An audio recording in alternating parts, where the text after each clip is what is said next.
भवति सा यदा उत्पन्नेति तदा लोके सान्निध्याशभिधीयते।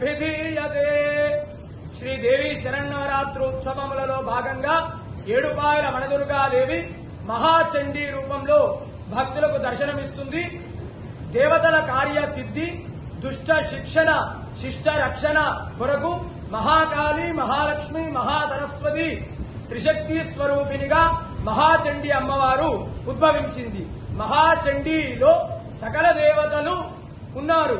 ఈ అమ్మవారిని ప్రార్థిస్తే సకల దేవతలను కూడా ప్రార్థించినటువంటి పుణ్యం కలుగుతుంది.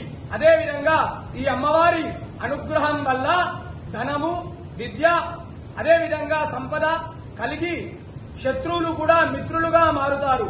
అదేవిధంగా అమ్మవారిని దర్శించుకోవడం వల్ల సకలమైనటువంటి కోరికలు కూడా కలిగి సిద్ధి పొంది విజయాన్ని పొందుతారు. వనదుర్గా భవాని మాతా